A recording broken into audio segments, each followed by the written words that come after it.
Starting off in our number 10 spot, we have Carroll. An American history professor named Paul Kosuk was absolutely fascinated by ancient settlements, like I'm sure a lot of us are. But this passion led to him devoting much of his time to studying in Peru, which has such an incredibly rich history. In 1948, while in Peru, Paul made the discovery he had been waiting for when he came across the dry remains of an ancient city. The remains were carbon dated and placed to be about 5,000 years old. The city of Carroll was once the home to around 3,000 inhabitants pre-Inca, and this was already a thriving location while the pyramids were being built. That is how old the settlement is. It appeared to be quite a peaceful place as there were no obvious signs of battles or weapons, but among the remains were homes, plazas, temples, and even an amphitheater. It is said that the city was abandoned in 2000 BC, and in 2009 AD it was made a World Heritage Site. In our number 9 spot today, we have Heraklion. Also known as Thonis to the Egyptians, this was an ancient city that was located near the mouth of the Nile River. Greek legend says that this was the city where Hercules took his first steps into Africa, as well as the place where Paris hid Helen before the Trojan War began. This is all to say that, to legend, the city was super important, but aside from legend, no one knew where this place was or how to find it. Well, just over 2,000 years ago, it turns out that either an earthquake, a tsunami, or a combination of the two hit the city and submerged it underwater. It used to be believed that Thonis and Heraklion were two separate places and that they were both located on what is now Egyptian mainland, but neither of those things turned out to be true. In reality, in 1999, after 5 years of searching, archaeologist Frank Gaudio located the ruins of the city underwater as they had been submerged in the ocean. Since then, excavations and explorations of the ancient city have taken place, and it was stocked full of some incredibly cool treasures from thousands of years ago. In 2010, a type of ancient Nile riverboat was found here, and even not too long ago, in August of 2021, it was announced that wicker baskets that contained fruits of the doom palm tree, as well as grape seeds that date back to the earliest 4th century BC, had been found among the ruins. In our number 8 spot today, we have Iram of the Pillars. This place is also known as Atlantis of the Sands, and it is a lost city or area that is spoken of in the Quran. In the Quran, it is said to be a place that is full of lofty buildings, and it was populated by a group known as Ad. This group had turned away from Allah, so the prophet Hud was sent to summon them back. The people did not listen or obey, and as a result, it is said that they were punished with a sandstorm being sent to the area for 7 days and 7 nights. In the end, the city is said to have vanished beneath the sands as if it never even existed. In the 1990s, a team, which was led by Nicholas Clapp, who is an amateur archaeologist and filmmaker, announced that they had found this lost city. It is said that this was done using NASA's remote sensing satellites, ground-penetrating radar, and images taken by the Space Shuttle Challenger. These tools gave them the opportunity to see old camel trade routes and where they all once converged. This point is a well-known area, and once excavated, it is said to have revealed the area known as Iram of the Pillars. In our number 7 spot today, we have Arctic hyenas. Changing it up a bit to ancient remains. Only a few years ago, scientists discovered teeth.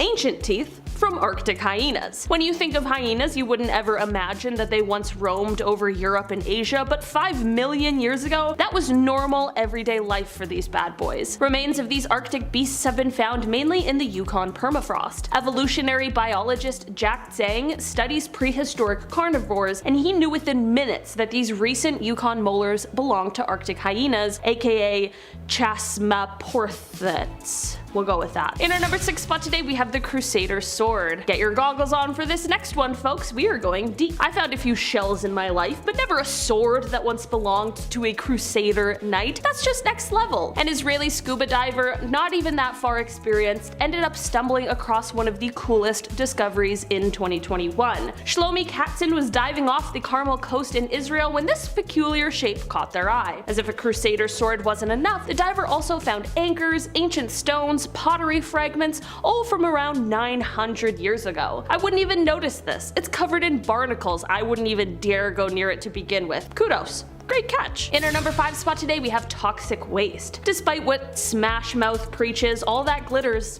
is not gold. Sometimes we find ancient swords, and sometimes we find literal barrels of waste. This dump site here was first discovered off the coast of LA, 3,000 feet deep, hiding in plain sight. These ROVs found roughly 27,000 barrels of toxic waste. This feels like a Simpsons episode. It's absolutely insane. What a horrible discovery. The 2021 find was deemed staggering. Yeah, that's a word you can say, for sure. In our number 4 spot today, we have Mohenjo-Daro. This is a location whose name is said to roughly translate to, quote, Mound of the Dead Men. This is one of the world's oldest urban settlements, as it was found and built somewhere around 2600 to 2500 BC in what is now Pakistan, but it was abandoned in the 19th century BC as the civilization that called this place home declined. For almost 4,000 years, this site was seemingly forgotten about, and the remains of it were undocumented until an officer of the Archaeological Survey of India, R.D. Banerjee, visited the site in 1920 and found a flint scraper which convinced him of the site's history. From here, excavations of the site began, and as of the 1980s, it was named a World Heritage Site. In our number 3 spot today, we have Wolverine fish. Hugh Jackman, if you're watching, this one's for you. This year alone, there have been over 212 discoveries of brand new freshwater fish. We love a new fish. That's super exciting. One of which is the X-Men inspired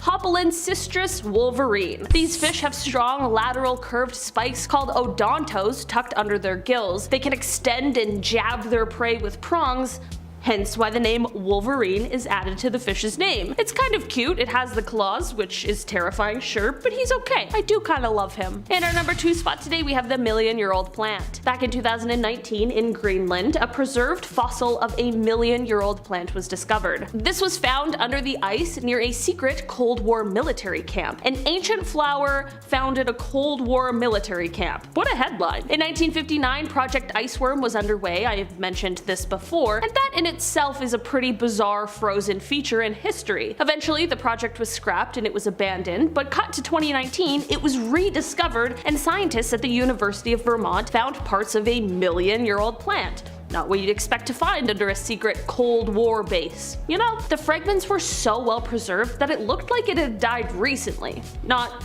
you know, a million years ago. Studying these plants can provide clues on our future and where our current plants might just end up. In our number 1 spot today, we have Ice Age art. Well, to end off this list, we have some ancient artwork. This Ice Age masterpiece was painted in the Colombian Amazon. The thing is, unlike other drawings found on the ceilings of tombs, this canvas stretches about 8 miles. It's incredibly long for an ancient painting, and for a modern painting, now that I think of it. These drawings date back to 12,000 years ago, near the end of the last ice age. These were found in 2018, but it was only last year when they went public with the findings. The findings being paintings of elephants, giant sloths, horses, snakes, birds, and deer. This is now one of the largest collections of rock art in South America. Starting off in our number 10 spot, we have the Knife-Armed Man. In 2018, while researchers were excavating a 1,200 to 1,400-year-old necropolis in northern Italy, they made a gruesome discovery that led to us learning a super interesting story of someone who lived all those years ago. Inside this necropolis, there were the remains of a man, but what set him apart from the others is that he had a knife blade prosthetic arm. Further analysis of his bones showed that his arm had been removed via blunt force trauma.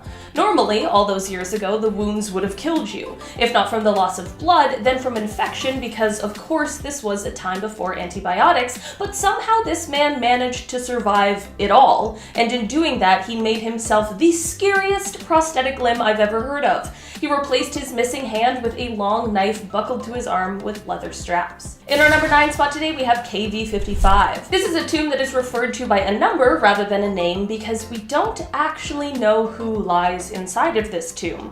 While this tomb had its modern discovery in 1907, we still haven't quite found the answers surrounding this mystery. To make things a little more eerie, while the walls of the actual tomb are bare, which is bizarre, as you walk down the steps towards the tomb, you'll notice there are some markings leading up to it. You'll see inscribed on the wall of the entrance the words which can be translated to, "The evil one shall not live again."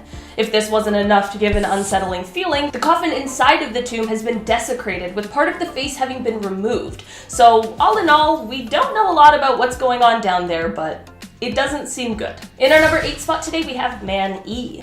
Okay, so normally when you're out in the field searching for mummies and tombs and all of that sort of archaeological business in Egypt, the containers or vessels that the past people are put in are decorated or contain some sort of drawings or writings. So in 1886, when Gaston Maspero, who was the head of Egyptian antiquities, came across a plain burial box, he was a little intrigued as to what could be inside.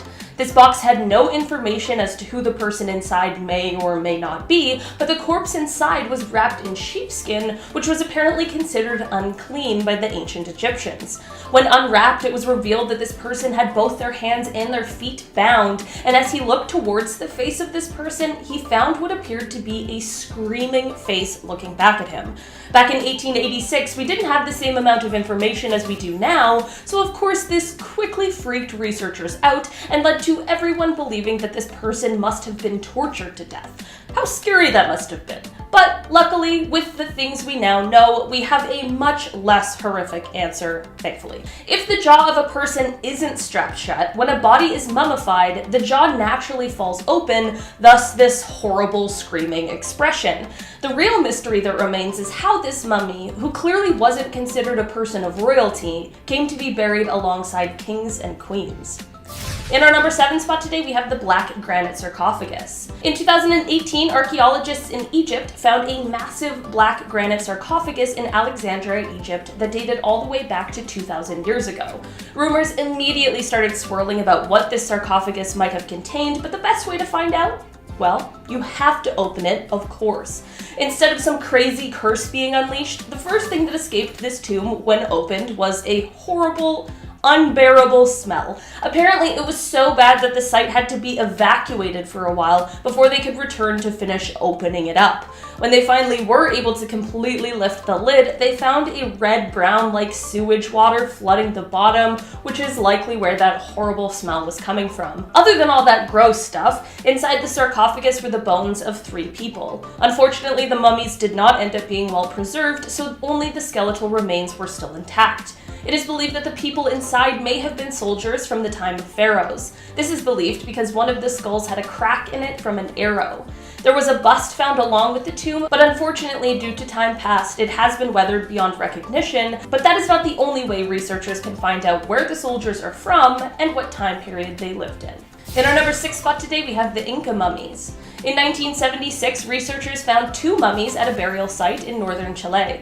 These 2 corpses belonged to 2 young women who were the victims of human ritual sacrifice. It is likely that the sacrifice they were a part of was one that was carried out by the Inca to commemorate either historical or political events, or as a response to a natural disaster. The mummies were found wearing silver ornaments, and they were surrounded by ceramic vessels, and they were wearing red robes. The red in the Inca clothing was often created using hematite or other iron oxides, but upon further inspection of these mummies, it was revealed that their red clothing held something much more dangerous. The dye used for their clothing contained cinnabar, which is a mineral rich in mercury. This was often used in the ancient world as a pigment for makeup, clothing, and painting, but handling it leads to mercury poisoning. What is strange is that researchers believe that the toxicity of cinnabar wasn't known in ancient Peru, so we aren't exactly sure why they used it in the first place, but it's thought it might have been used as protection against grave robbers. In our number 5 spot today, we have the Phaleron Delta Necropolis. In 2016, during the construction of a new library and opera house in Athens, crews accidentally stumbled upon this necropolis, which is a cemetery that is the final resting place of more than 1,500 citizens from ancient Greece. And while this is most definitely an eerie discovery and a reminder of our own morality, the horrifying discovery came when they found a small chamber within this one, and inside there were more than 80 skeletons that all had their hands shackled above their heads. How's that for a horrifying discovery? I don't know, I'm gonna say pretty good. Each of these skeletons belonged to people who died young and healthy, and while the exact cause of death is yet to be determined, all signs are pointing to some kind of mass execution. Right now, the best theory as to who these people may have been is that they may be some of the people who were a part of a coup in 632 BC that was led by Cylon against Athens. It's just strange that even after these people passed, they didn't unshackle them, but that might just be a mystery destined to stay a secret. In our number 4 spot today, we have the ancient curse. Alright, so of course we have to have a good old-fashioned curse that was unleashed from inside of a tomb. Okay, that might be a bit of an exaggeration, but there really was a curse found on the inside of a tomb. This tomb was the tomb of a pharaoh's official who was thought to have lived around 4,000 years ago during Egypt's 6th dynasty. It was an above-ground tomb that was shaped like a rectangular box. Inside of the tomb, they found a curse inscribed that warned anyone who dared to disturb it. The curse, roughly translated, states anything a trespasser, quote, might do against this, my tomb, the same shall be done to your property. It then goes on to warn the trespasser of his knowledge of spells and secret magic, and it threatens to fill impure intruders with a fear of seeing ghosts. These kinds of curses have been found in other tombs, and while they certainly are nothing like the ones depicted in horror movies about mummies, it might still be a little unnerving to those unearthing this discovery. In our number 3 spot today, we have the Lothgam North Pillar Site. One of the most incredible archaeological finds in Kenya led to well, it wasn't exactly a horrifying discovery, but it certainly was unexpected.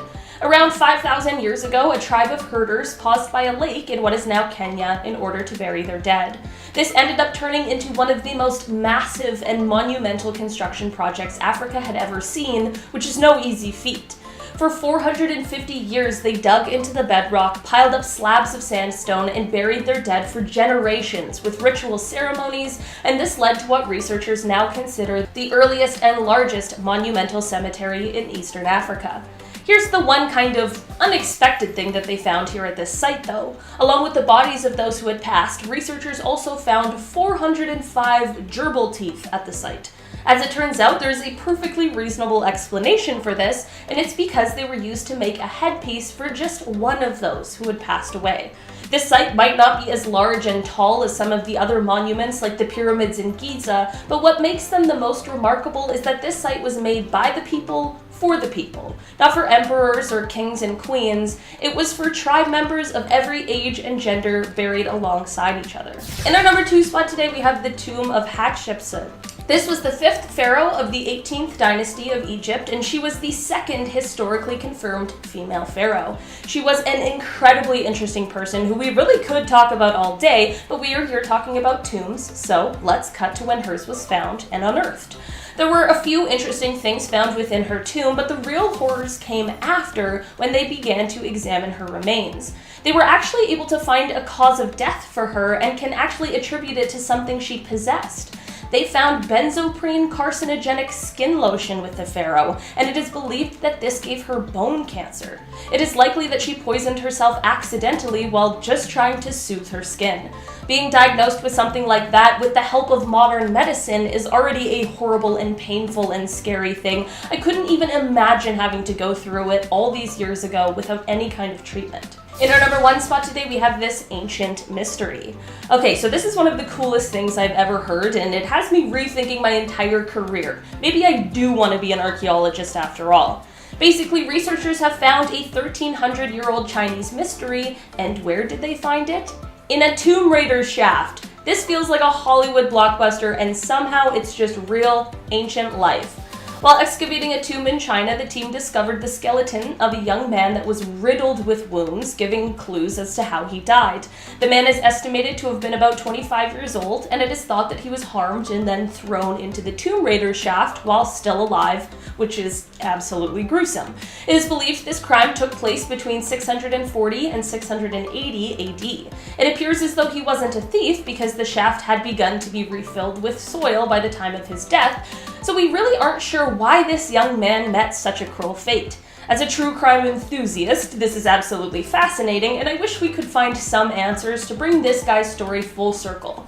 Sometimes, though, these things are just destined to stay a secret hidden in the past. Number 10 is the Amazon Ice Age canvas. It's 8 miles long and climbs upwards along the mountainside deep in the Colombian Amazon. This canvas depicts mastodons, the giant sloth, and many other beasts that didn't live to see a modern era, painted on inexplicably by hand all the way up. It's truly a sight to behold. It's believed that these paintings were the earliest peoples of western Amazonia towards the end of the last ice age, about 12,600 years ago. At the base of the canvas are 3 rock shelters. When excavated, they revealed that they may be some of the earliest human-occupied sites in the entire Amazon, meaning this painting offers us insight into early hunter-gatherers of the region. Because Amazon used to be a drastically different environment, we already know that there are many animals that we never got to see emerge from these lands, but having them documented for us by those who did see them, well, it's incredible. Identified painted creatures include deer, alligators, bats, monkeys, and horses. We still don't know how they managed to climb as high as they did to paint when Amazonians settled, their impact on land, or even how long these Amazonians were here. But the Last Journey project aims to answer these questions for us as they continue to analyze. Number 9 is Little Lion Man. Not the painfully catchy song either, but rather a mammoth tusk carving dating back over 40,000 years, meaning it was created in the Ice Age. Standing at 12.2 inches tall, it depicts a humanoid body with the head of a lion, standing square and straight-backed on 2 legs. The sculpture was carved from ivory, which was prominent in this period. Tools were different, however, and scientists determined that this was actually carved out of simple flint scraping techniques. Using the same style of tools from the Ice Age, scientific experiments showed that this would have taken over 400 hours to complete. These are the same kind of tools found with other small sculptures in the same vicinity of the cave Lion Man was found in 1939 South Germany. These tools and animal bones found indicated people lived in those caves, but the Lion Man cave is different. Facing north, its passages see no sunlight, making it frigid, desolate, and unlivable. There's considerably less human debris found in it in any cave site found nearby, implying it was only occasionally used, perhaps as a place people would come together around a fire for meetings of importance, storytelling, rituals, who knows. Lion Man was found carefully standing in an inner chamber alongside perforated Arctic fox teeth and reindeer antlers. The story of his significance is lost to us, and what we can only speculate the Lion Man is perhaps maybe a creation story, a hero, a deity, we'll never know. Number 8 is the Agawa Rock and the little-known lore of the giant lynx. J.E.H. MacDonald of the Group of 7 spoke of Agawa Canyon as the original site of the Garden of Eden for its beauty and grandeur. Considered the most important and mysterious art piece of Canada, the granite face of a 15-story high cliff depicts the terrifying beast that reportedly tormented the Ojibwe and Anishinaabe people for hundreds of thousands of years. It's known as the Great Lynx, as its true name is one that should never be spoken out loud. Red ochre draws up feline paws and legs. The dragon-like body is adorned with sharp spines along its back and tail, and while it may not have eyes in this depiction, make no mistake that this creature looks back down on you. There are over 100 other images at Agawa Rock, a sacred lakeside site located in Lake Superior Provincial Park, possibly over a millennia old. Nobody knows for sure what they mean and why they were placed there. Seeing as visiting the artwork requires venturing out onto a rocky ledge where a sign warns that death and injury have occurred when highly unpredictable waves have washed visitors off the rock ledge while viewing the pictographs, Eli, a Bashawana First Nations elder and knowledge keeper whose ancestors made these paintings, recommend observing the Anishinaabe custom of offering tobacco and asking for permission from spirits who watch over the area to view the pictographs, should you visit them. After all, the Great Lynx is a sinister spirit of swift waves and troubled waters, and those who show no respect may be swept to their ultimate demise. Number 7 is an artifact reburied. And yes, it is for disappointing reasons, but we'll get to those in a moment. Called the Kanoko Stone, it's carved full of indentations, geometric, spirals, and other mysterious patterns that seem to have no inherent translation or meaning to us in modern times. However, the art form is recognized as a cup and ring carvings from Bronze Era, and the Kanoko Stone is considered the finest example to date, dating back over 5,000 years. First discovered in 1887 Scotland, the stone is 42 by 26 feet on farmland. This stone is recognized to be of national importance and a scheduled monument. This is due to the particular carvings of 2 pairs of footprints that only have 4 toes and pre-Christian cross in an oval. Yet, for the last 50 years, it's laid buried several feet of earth and vegetation over top in a sense of desperate attempts to protect it from vandalism. During the 60s, the Kanoko Stone was repeatedly damaged by vandals, so in 64, the Glasgow University archaeologists recommended it be buried to protect it. To this day, it remains under the earth. However, there is consideration to unbury it once more and garner the correct security for curious onlookers to finally see it. Eastern Arctic petroglyphs are number 6 in the countdown. The first mystery of these petroglyphs is their location. While they reside on the coast of the Inuit region in Nunavut, they are a highly guarded secret. These 165 plus petroglyphs are protected from the public and have been submitted to UNESCO though, for the new World Heritage Site consideration. After hearing what happened to number 8, sadly this does make sense. They are highly stylized human faces in rounded, ovular, square, or triangular shapes with horns donning the heads, all carved on soapstone banks from the Dorset era, and appear to be the only area of Dorset transposed soapstones in a large scale, as they usually only find small bone, horn, ivory artifacts. The Dorset people lived along the coast of Nunavik for 2,000 to 1,000 years ago and disappeared before the arrival of the Thule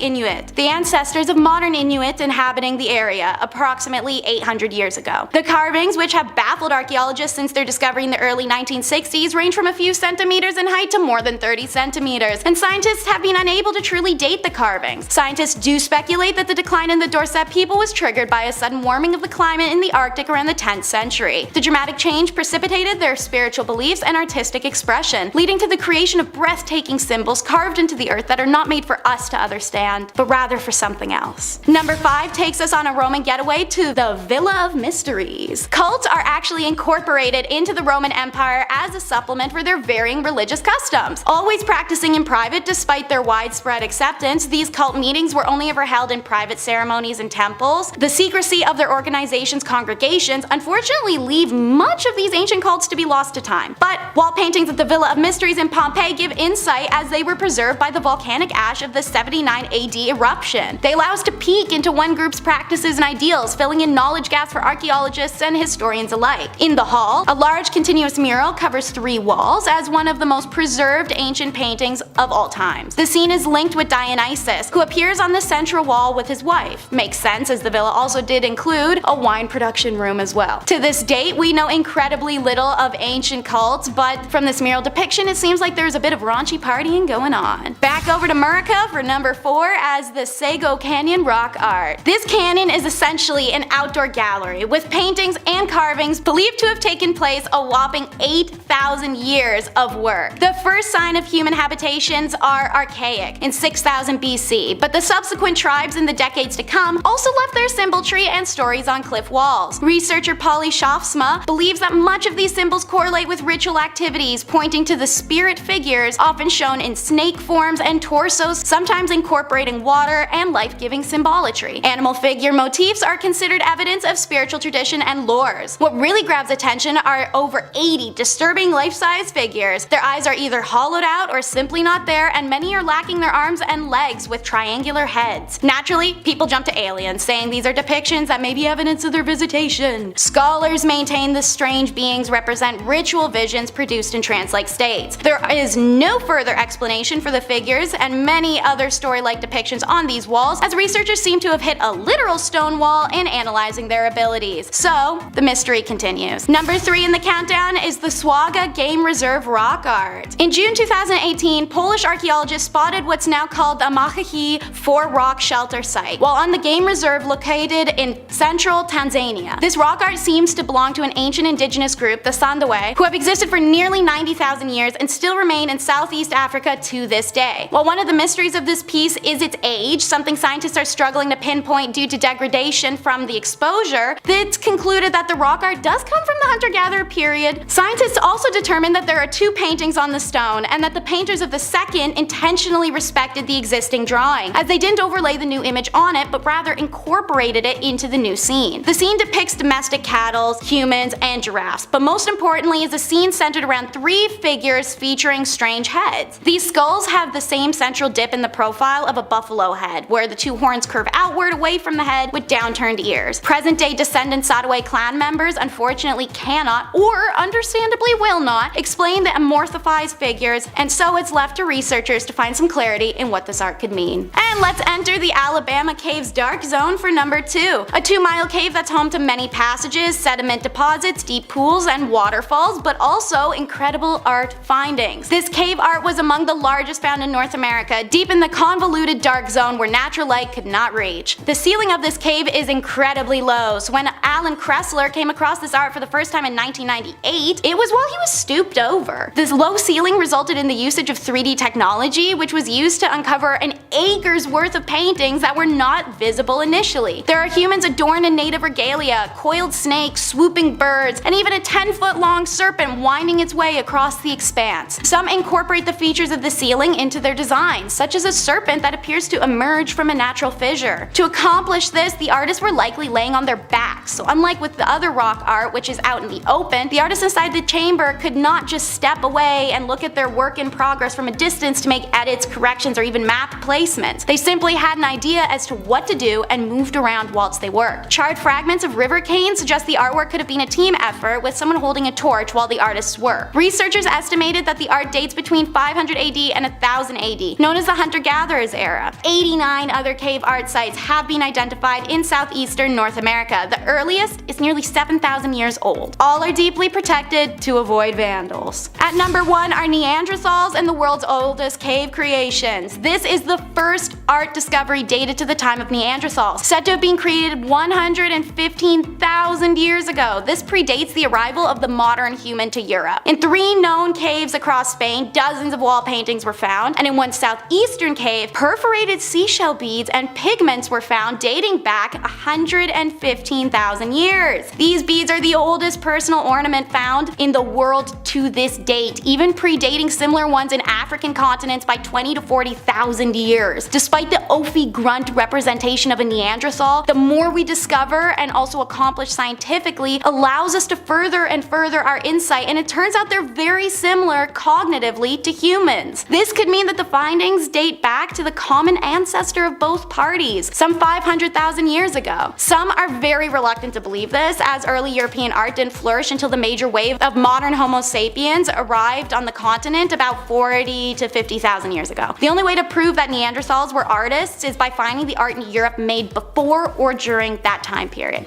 No luck yet. Number 10. T-Rex arms. Alright, mystery solved, folks. Have you ever wondered why a T-Rex, one of the biggest, baddest dinosaurs in the game, have you ever wondered why their arms are so tiny? What went wrong here? How did they get the short end of the DNA dino stick? Well, scientists may have an answer. They've spent decade after decade debating T-Rex arms, which, first of all, it's a great job. And now, at first, previous hypotheses suggested that their arms may have been used as pectoral claspers during mating, or to get off the ground after falling over. Both hilarious in this sense. But even so, there's other parts of the body that would have been used in that scenario. So it's almost like they're still useless. New studies this year suggest that these arms getting smaller was actually perfect. The arms of the T-Rex shriveled because there is an evolutionary advantage to keeping them out of the way. T-Rex, yeah, they would eat in groups, so more often than not, these idiots would bite their friends' arms off, or their own. Yeah, so they shriveled them up, kept them out of the way, Bob's your uncle. You ever bite your own finger while you're eating food? That's a personal, embarrassing moment. Number 9, Garfield phones. Okay, hello, look who's calling. The Garfield crave began back in 1978. Jim Davis brought to life this lasagna-loving, Monday-hating cat, the OG grumpy cat, really. And as his popularity grew, of course, so did his merch. A Garfield couch with eyes, that's really anybody wants, right, in life? But the last thing you would expect to find floating in the ocean are probably Garfield phones. Also, yes, I said phones, not one phone. Thousands of Garfield phones have been slowly washing up ashore in France for 30 years now. Imagine standing there looking at the ocean, thinking about your ex, pondering life, and then a Garfield phone washes up. You're like, ugh, fine, I'll call her.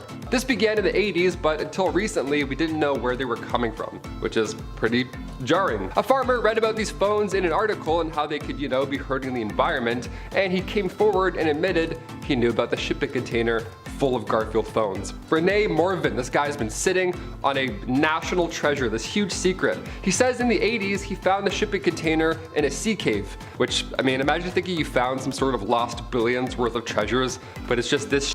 If the ocean gives you plastic phones, you answer it. Number 8, holes. If you have trypophobia, you may want to skip this one, I'm not gonna lie, it's pretty odd.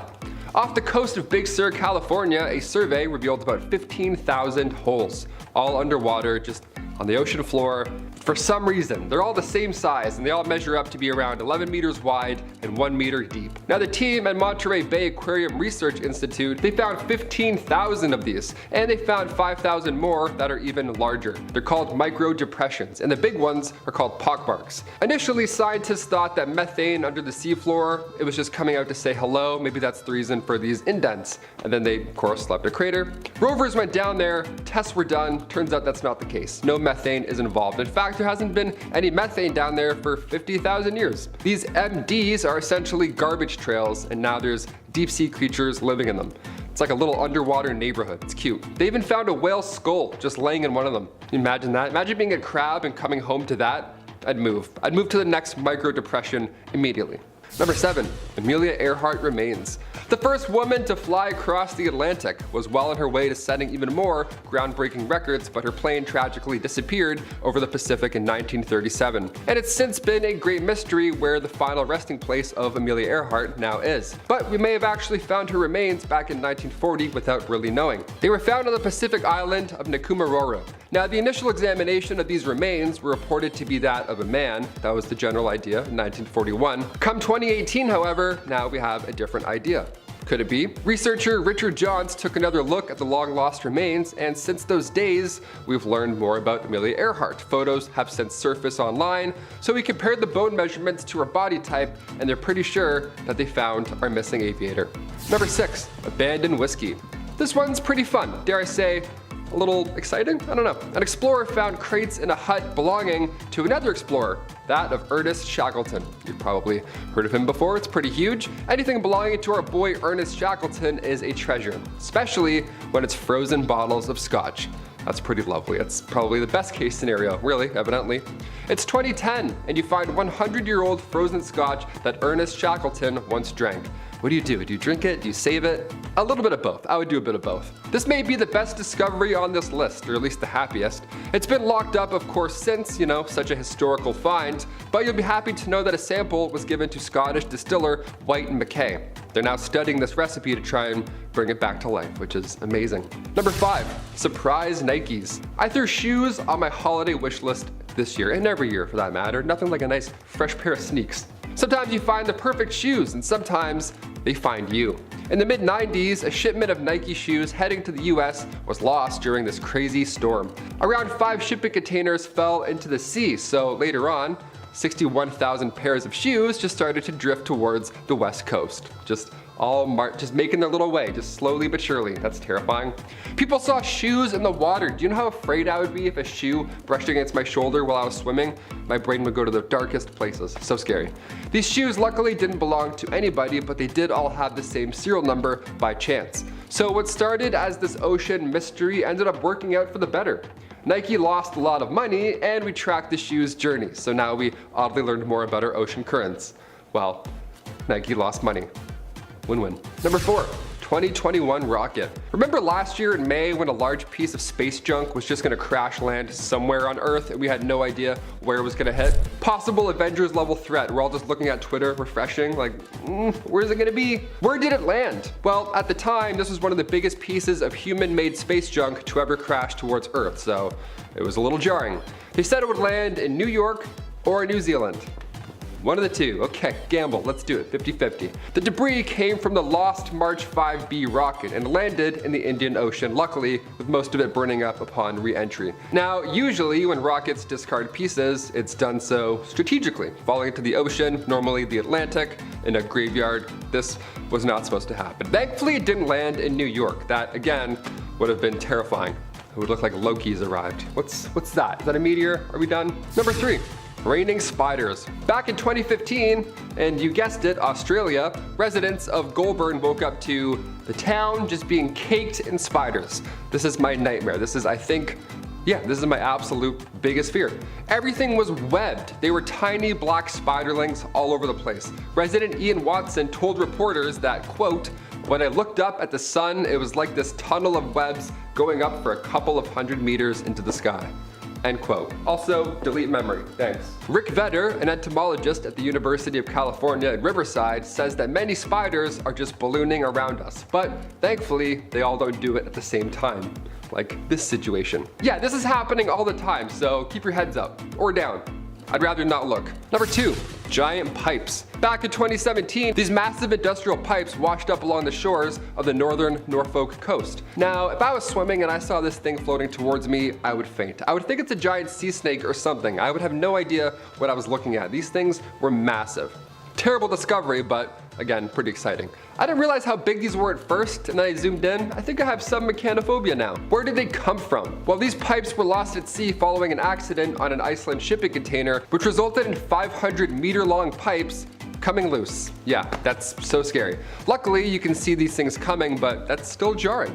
I would think it's a submarine emerging out of the water. God. The company that produced them, Pipe Life, great name, rather fitting, they urged the curious to stay far away. Do not approach them. You can see them coming because they're the size of buildings, so they can obviously easily crush a human being. These ocean pipes have a diameter of 2 meters, and the longest one that washed up on the beach was 500 meters long. Number 1. 3 kittens. Back in 2020, an oil worker named Drayton Dewich found 3 kittens all frozen to the ground near Drayton Valley. They were alive, but just, very cold. It was mid-January, everything is frozen. This was near an oil well that he'd been working on, right? Those are always freezing cold. On Facebook, they posted about how the 3 kittens were all males, dewormed and living under the same roof now, and they were much warmer. He just found 3 little pets and brought them home. He got them out of the ice by using coffee to melt the ice. That's amazing. I said it once before and I'll say it again. Coffee saves lives. He's like, oh yeah, look at that. They're alive. Number 10, the Terracotta Army. Hey, if you dig what we do here on Bumblebee, make sure you hit us up with a like button or comment down below which discovery in ancient history has you laying awake at night. I know mine. Let me know, I'll check it out. The Terracotta Army, don't even get me started, was first discovered in 1974 by a group of farmers east of the Queen Emperor's tomb mound at Mount Lee. For centuries, reports mentioned pieces of the terracotta fragments found, roofing tiles, bits of brick, masonry, but when they discovered heads of clay bodies, yeah, the Chinese archaeologists started to investigate and dig a little bit deeper. To this day, it remains the largest pottery group ever found on Earth. The Terracotta Army is a collection of sculptures depicting the armies of the Qin Shi Huang, the first emperor of China. Apparently a form of funerary art buried with the emperor around 209 BCE with the purpose of protecting him in the afterlife. 8,000 soldiers, 130 chariots, 520 horses, and 150 cavalry. Yeah. That's a lot of protection. The site is now a UNESCO World Heritage Site and has been since 1987. I'm just getting Medusa vibes when I look at this, Like, I'm not convinced the actual purpose of this operation. Like, was it a front? Were they once alive? Who knows, dude? This place is mysterious. But cool. Number 9, Serpent Mound. The Great Serpent Mound is a 1,400 foot long, 3 foot high prehistoric effigy located in Peebles, Ohio, United States. Serpent Mound was first reported via surveyors Ephraim Squire and Edwin Davis and was featured in their Ancient Monuments of Mississippi book back in 1848. Looks just like a regular golf course, doesn't it? But underneath, it's perfectly placed and well-preserved earth formations that were made by hand to align with something in the sky. The mound is the largest serpent effigy in the world. Yeah, big snake. The mound itself winds back and forth for more than 800 feet with its tail coiling in 7 different areas. Tons of Clovis-era spearheads have been found that indicate interaction with other groups of ancient humans, along with the Denisovans and the Neanderthals. Archaeologists believe that the mound's creation was influenced by 2 astronomical events: the light from the supernova Crab Nebula in 1054 and Halley's Comet in 1066. The mound is also located on an ancient meteorite impact location, which makes things absolutely way scarier. In 2003, geologists from Ohio State University and Glasgow said the meteorite impact origin of the structure at Serpent Mound is the best evidence for its build and importance. Yeah, nothing crazy, just a mile-long, cosmically aligned serpent made out of rocks, made from prehistoric dudes who could barely work fire right on top of a huge impact location. Yeah. Something's fishy here. Number 8, the Antikythera mechanism. The Antikythera mechanism is an anomaly ancient computer that uses the cosmos to predict astronomical events. A group of sea sponge divers discovered the Antikythera shipwreck in early 1900 just off the island in Greece. Hence, the name. I find it funny that divers diving for something you wipe your butt with found an ancient computer just chilling down there. Something about that makes me laugh. Many think it's cursed too due to its first handlings. Apparently after its discovery, 3 of the divers who dove down died shortly after its find. 150 feet deep just off Point Glyphadia, the team retrieved millions in worth of bronze, marble, pottery, glassware, jewelry, coins, and of course, this ancient MacBook. This device is made entirely out of a single bronze sheet built within a wooden case about the size of a shoebox. Faces and cogs covered in Greek inscriptions indicating the device's astronomical calendar, purpose, use, basically everything we have on our iPhone right now within this wooden box 2200 years ago. Yeah, again, collecting sea sponges to wipe our butts with and then just stumbling upon a computer. I don't know, someone's getting a raise, I'll say that. Number 7, the Codex Gigas. Basically translates to giant book, Codex Gigas. And it's giant, 170 pounds. It's the largest medieval manuscript in the world. Also known as the Devil's Bible. Yeah, due to the highly detailed full-page portrait of Satan himself, the demonology written within, and the legend around its initial creation. Made out of 180 donkeys, the famous myth is that a scribe traded his soul to the Prince of Darkness so that he could complete and master the contents of the universe written within this one book, comprised in only one night. Created in the early 13th century in the Benedictine monastery of Bohemia, now modern-day Czech Republic, this book's creepy. Yeah, it contains the complete Bible, like the Old One and the New Testament, as well as everything medicinal and cosmological that a human would know at Earth at that time. All written in Latin, and of course predated glyphs, and of course missing the last 10 pages of the book. Yep, ripped out and missing. I don't know.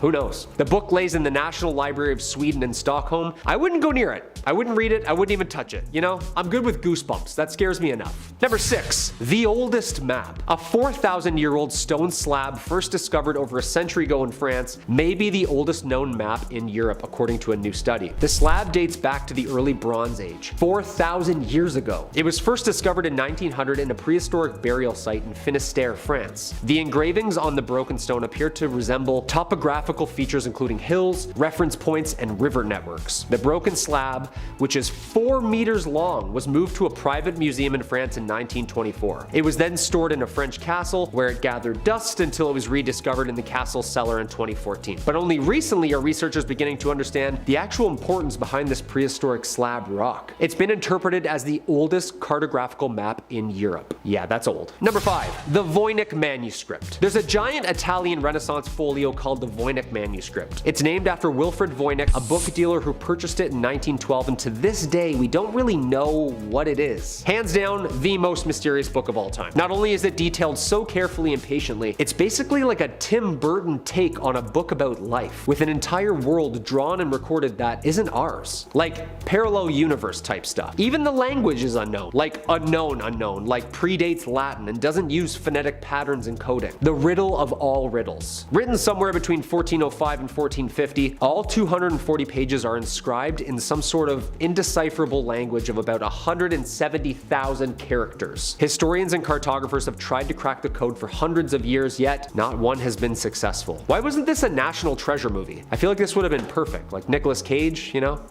I don't know. Number 4, the Nazca Lines. The ancient, very mysterious geoglyphs that make up the soil of the Nazca Desert in southern Peru is an old one. They were created, we think, somewhere between 1000 BCE and 500 AD. Basically, people would make impressions or shallow incisions on the desert floor, removing pebbles, leaving colored dirt exposed, drawing some sort of depictions of fauna and humanoid scribbles for only those above Earth to visually see. Basically, what I'm trying to say here is that these are giant, ancient, unknown drawings you can only accurately depict from space, or from like drones hundreds of miles in the air. In the years leading up to 2020, between 80 and 100 new figures have been found with the use of drones and cameras since at least year 1900. Yo, who's drawing these things? And why is the mountain ranges so perfectly square and flat, like it's been laser cut to draw on? More than 70 designs are zoomorphic, including birds, spiders, fish, lizards, and of course, humans. Lots of different shapes and clothing and builds of humans. Interesting. It became a UNESCO World Heritage Site in 1994. Yeah, I'd like to think so. I feel like this is gonna be on Art Attack. Number 3, the Mother of Dragons. Mary Anning was an English fossil collector, dealer, and paleontologist who became famously known around the world for her discoveries in Jurassic marine fossil beds in the cliffs along the English Channel at Lyme Regis in southwest England. I'm not talking about finding a tooth or something. She found 3 species of dinosaurs. Like 3 different species o dinosaur. Anning's Arenburg's findings contributed to a massive scientific research pushing prehistoric academia towards the future. In 1811, when Mary was only 12, she found a bizarre fossilized skull. Mary then searched for and dug the outline of its 5.2 meter long skeleton, and by the time she was done, everyone in the town knew that she had discovered something important. Scientists thought this was some sort of ancient crocodile. People were puzzled. 10 years later, she discovers a completely new skeleton of plesiosaur. 2 years later, she found one with wings. Today, the Natural History Museum in London showcases several of Mary Anning's historic finds, including her ichthyosaurus, plesiosaur, and pterosaur. Dude, there needs to be like at least 3 movies about her on Netflix, no? Like Jurassic Park, England. Number 2, Göbekli Tepe. This mysterious ancient site in the southeastern Anatolia region of Turkey is dated between 1000 and 12,000 BCE. The site comprises of a number of large man-made structures supported by massive stone megalithic pillars. Göbekli Tepe, or known simply as Potbelly Hill, is the oldest place of which megaliths were mounted. The oldest. Like ever, and most confusing. Pillars richly decorated with promorphic details, clothing, wild animals, fauna, star systems. Archaeologists are puzzled, to say the least. Famous German archaeologist Klaus Schmidt views Göbekli Tepe as a Stone Age sanctuary. Radiocarbon dating indicates that it contains the oldest known ruins that holster butchered bones of not only deer, but pigs, birds, geese, fish. They've been identified as cooked food, prepared for large groups as festivals or feasts. Yeah, they don't really know exactly what this place was used for, but after finding all this academia and scientific knowledge, it's certain that this place was used by scholars of high order to either teach or study the skills of masonry, as well as the cosmos. And it's only been about 1/10 discovered so far. Yeah, just about 1/10. Who knows what other secrets Göbekli Tepe has to unveil? Let's get those other 9/10 undug, no? And the number 1 spot, ancient Greek shipwreck. The oldest ancient Greek shipwreck ever discovered in the Black Sea, and you would never guess by looking at it. This ship is from 400 BC. It's an ancient Greek trading vessel. Not huge, but somehow this ship has been kept in almost perfect condition for over 2,400 years, a mile below the sea surface. The lack of oxygen actually preserved the ship, and that's why it looked like it sank last year and not thousands of years ago. John Adams, principal investigator with the Black Sea Archaeology Project, describes the finding as something he never thought was even possible, let alone something he'd witnessed with his own eyes in his lifetime. This discovery changed what we know about ships in the ancient world. It is to date the oldest intact shipwreck ever known to mankind. It can't be beat. This thing is older than most curses. I say pull it up, slap some paint on her, get her going again, no? Quality versus quantity back then? Things were just built to last back then. History. Number 10, Crater Lake. Yes, that's right, Crater Lake. I actually didn't know anything about this place before looking at a picture of it, and, well, I just couldn't resist. It looks really cool. It looks like Lake Verity from Pokemon. Huh? In reality, it's one of the deepest lakes found in the United States and was created by a nearby volcano that erupted over 7,000 years ago. It was powerful, and it collapsed and shaped the ground around it. Many different rocks and minerals can be found in the area, making it a geologist's sandbox. For me, I think it's a great place to practice poetry. Yes, that's right, ladies and gentlemen, I do it all. Here's my haiku for Crater Lake. Deep Water Mountain, a memory of time past. Central Oregon. Number 9, Abu Simbel Temple. The Abu Simbel Temple is kind of misleading in terms of names, considering it's actually 2 temples. The temples were built during the reign of King Ramses II because of course it was. One of them is actually a temple dedicated to one of his wives, Nefertari. Hey babe, I built a whole temple so people can worship you as much as I do. Oh, also, I built another bigger, more impressive temple that's dedicated to me because I love you, but I'm clearly much better than you. Pharaoh life. These massive temples were meant to display the strength and power of the rulers of Egypt, and I feel like it did just that, while also boosting up the ego of this incredibly successful and powerful pharaoh. Number 8, Lake Retba. Water, it's important. So before I start, I'm gonna remind everyone to go drink some. For real, you'll feel better. There you go, you see? If you're like me, then you love water. I love drinking it. I love swimming in it. Heck, one day, I'd love to see the clear waters of the Caribbean. I've never been. Now, whether or not you like it or not, we can all agree that water is blue, right? Even Adam agrees. Yeah, I agree. Yeah, see? What if I told you there's a pink lake? What? I know, Lake Retba of Senegal is such a body of water. I can imagine the confusion of coming across this lake and seeing the nearby ocean, which is blue, and then the Lake Retba, which is pink. You do a double take. I know I would. Why so pink? Not because of your embarrassment because your uncle said something insensitive at the Thanksgiving dinner table. No, but because of a high concentration of salt and algae. 40% salt in some places actually. Strangely enough, some small fish can be found living in the less salty parts. Sometimes nature is wild. I didn't know that one. I learned something today. Number 7, Bagan. You may have at least seen this one before, because the pictures of this place are absolutely stunning. Not to mention, the area is massive.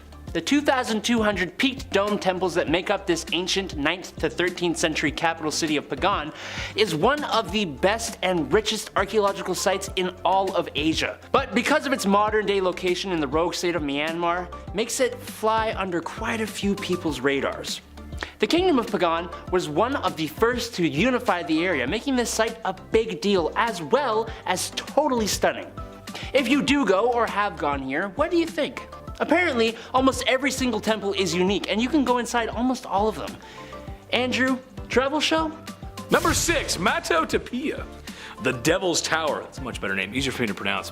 Here's another one that I didn't know, or well, I don't really know much either, to be honest. Plus, more geology, and rocks are just cool. We love rocks. Located near Crook County, Wyoming. Usually found in cowboy country, which gives me an excuse to use this voice, like in the Southwest, but not exclusive to it.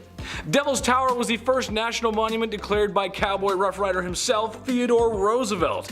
The name most likely came from a mistranslation. The rock itself actually stands around 5,000 foot, and it is not a place you'd want to be stuck, as buttes, as it's so called, like this are more like pillars than mountains. They have a steep drop off.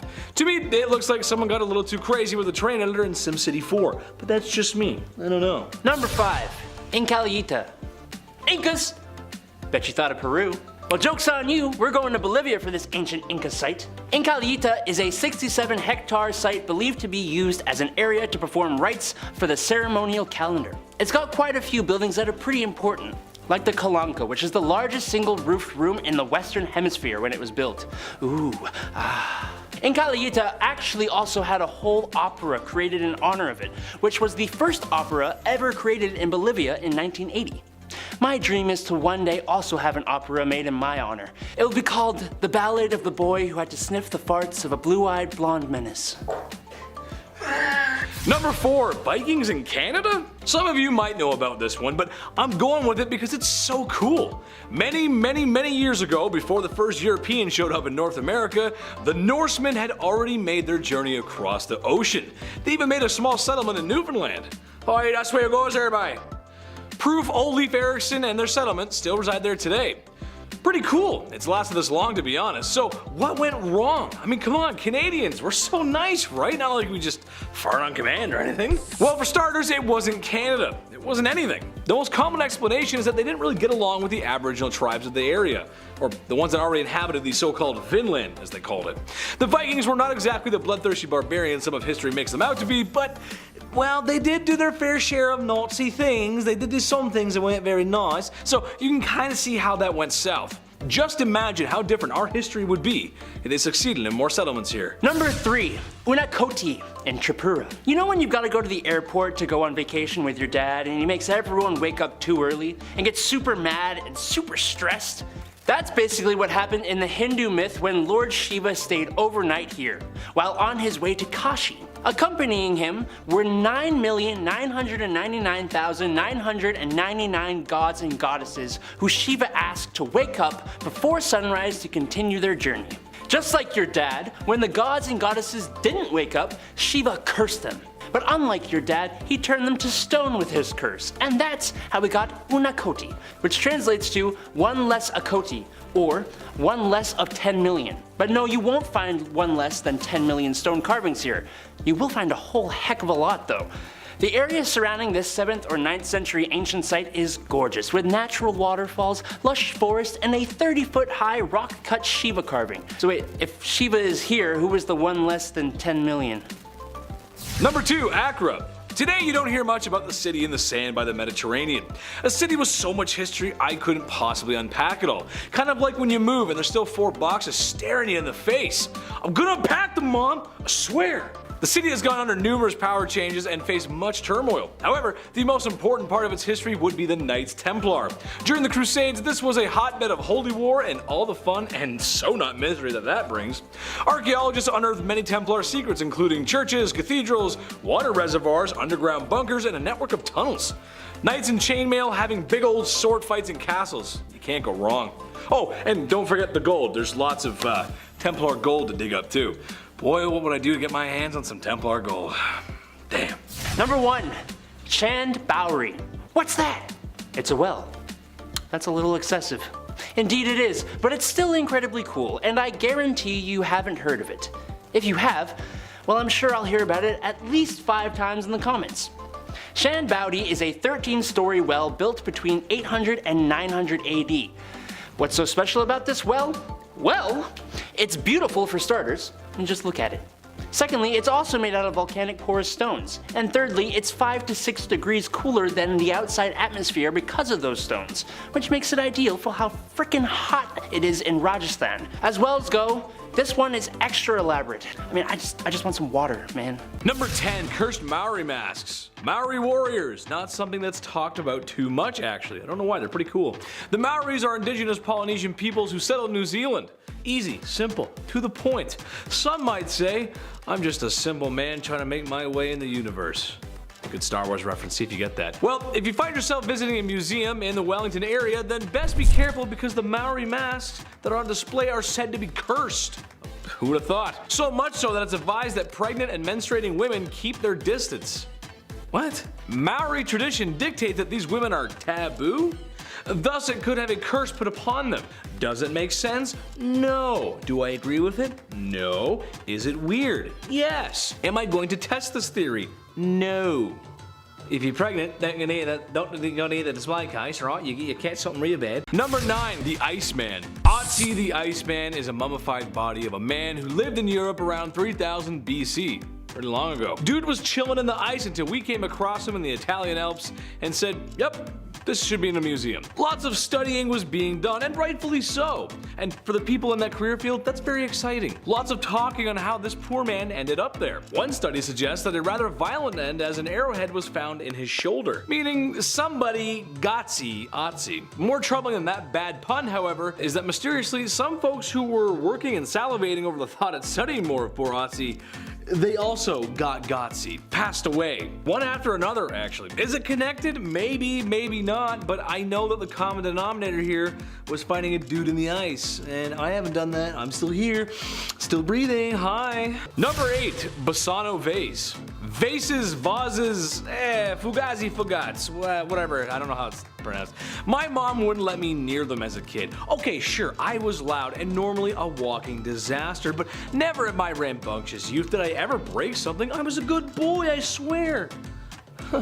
Well, maybe one vase I should have broken was the Bassano vase, a silver carved vase that was to be given to a bride on her wedding night in Napoli back in the 1500s. Trouble is, she was de-lifed, and the vase was handed down to her family. Trouble is, every time someone gets the vase, they end up 6 feet under. Or at least another family member does. It's kind of like the letter in Saving Private Ryan. Anyone who holds a letter to Vin Diesel's dad gets a German bullet with their name on it. Seriously, go back and watch the movie. You gotta go see it. Every time someone gets the letter from Vin Diesel, they croak. I'm telling you, you're gonna notice it, you're like, wow, Chetty was right. Eventually, the family told the police to take it away before it claimed another life. A weird story, just strange. Number 7, Oak Island. Everyone loves reality television, even just a little bit. If we didn't, the last 25 years of television wouldn't exist. Now, it's not my favorite thing to watch, but as a man, sometimes you just gotta watch other dudes forge metal and swords and say to yourself, yeah, I can do that. We're weird. Well, what if I told you a cursed island has its own reality TV show? Yes, The Curse of Oak Island. Basically, it's a show where two brothers who equally look like they could be your dad dig tons of holes on a Nova Scotian island to find what treasure lies there. That's pretty much the story behind the show. There's an island in Nova Scotia that's said to be buried treasure there, and this has been enough for a reason for prospectors to be looking for close to 100 years. And that's the truth. Now, naturally, bad things happen to those who look. More interesting than that is the theories of what's actually buried there. Some people say it's Templar treasure, the Holy Grail, pretty ancient, the Ark of the Covenant, weird, something to do with the Freemasons, Imperial British loot. Errol Flynn, John Wayne, and FDR were just some of the men interested in my Neighbors to the East treasure. That's a weird story. Ark of the Covenant, FDR, Errol Flynn? What? That's strange. Isn't it whole, Pilgrim? Number 6, burial sites. Alright, folks at home, this one you're gonna have to help me out with. Let me know in the comments, but this point is all about Indian Aboriginal burial grounds. Some of you folks in the Midwest, or perhaps in the desert states, have tales of when someone gave you or found an item from a burial ground and disturbed the grounds themselves, and after that happened, some mysterious things started to happen. Now this one is kind of a broad stroke because there's just too many incidents to talk about. There's been theme parks, suburban homes, it just seems nothing is safe after the sacred grounds have been disturbed. So to prevent my home from filling up with blood like that scene in The Shining, I will leave these areas alone. You know, I hear living out in the ocean is great these days. Lots of sunshine, water, all the fish you can eat, and poltergeist incidents are at an all-time low. However, shark attacks are up. You gotta do with the sharks. I'm just saying. Number 5, Chinese pyramids. Yeah, I know. I said that too. I had no idea these even existed. So the question you really have to ask yourself is what's worse than opening a sealed Egyptian tomb and pyramids, which we really shouldn't have been doing in the first place? Well, the answer is opening ancient Chinese tombs and pyramids, because we don't know what's going on in those bad boys. Sure, they're not as extravagant as the pyramids in Egypt, and the Egypt ones will always be number 1, it's just how it goes. But they're still mysterious. Plus, you can't compare the two. It would be like comparing Adam and me. We're both good at different things, we're both cute, both funny, he just happens to eat more glue out of a bottle than I do. Dude loves a good bottle of Elmer's, what can I say? I prefer wine. The reason why we don't know much about these mounds and pyramids is because some are still being discovered, and it was a long time ago. That's always a big factor. And of course, the Chinese government loves their secrets, so watch out. Number 4, catacombs in Paris. I can already hear the comments. I can just see them now. I'll talk about how weird and strange the catacombs of France are, and someone's gonna go full goth on me and say, Chitty, it's kind of cool to me actually, I don't think it's that weird. Okay, yeah, it is kind of weird though. Now, it's one thing to disturb a burial ground, but another to visit thousands upon thousands of skulls just for the heck of it. When researching the subject of the Paris catacombs, the first thing that came up was a travel website that described it as maximum fun. The chief called, he said, "Ce n'est pas ça," which means it is not it. Yeah, there's like 6 million people buried there. It's kind of crazy. Just, if you want to go visit, go ahead. But the travel website actually said that. Do you believe that? Maximum fun, bring the kids. It'll be great. And this is the skull of another skull, and there's another skull. Like, why would you bring the kids to that? I don't know. Take them to an aquarium. Number 3, the Winchester House. Okay, kind of a stretch in this one, I know. But honestly, this bad boy should be boarded up for good. Pour some concrete in there. Just extra thick nails, just for good measure. You never know. The Winchester House is a large property that belonged to the Winchester family of Winchester rifle fame. If you've ever seen a Western movie, video game, or heard your grandpa talk about it, then, well, you know what a Winchester rifle is. It's the rifle that settled the West. I'm sure our American audience needs no introduction. When someone comes along and reinvents the wheel, that person usually gets quite wealthy, as did the Winchester family. However, Mrs. Winchester had some bad luck. Family members perished, and it was thought to be because the family rifle had taken so many lives of its own. It's one thing to have a catacomb filled with skulls, but imagine if you're the reason why it's filling up. Come on, guys. Number 2, Egyptian gold. Besides the dude wrapped up in bandages chilling in a sarcophagus, there were other things left for the king in the afterlife. You might find his doggy or his kitty, jars of pickled pharaoh guts, jars and more vases. Maybe not the one from before, but lots of vases. But the most important thing you can find in there is treasures, gold, jewels, jewelry, valuables, and pretty much really anything of value. Plus, the pyramids kind of act like a car wash for valuables. For example, I could sell you a solid gold necklace, let's say for $1,000. Very nice indeed. And for the men out there, it's been a tough couple years. Let's treat the ladies this Christmas.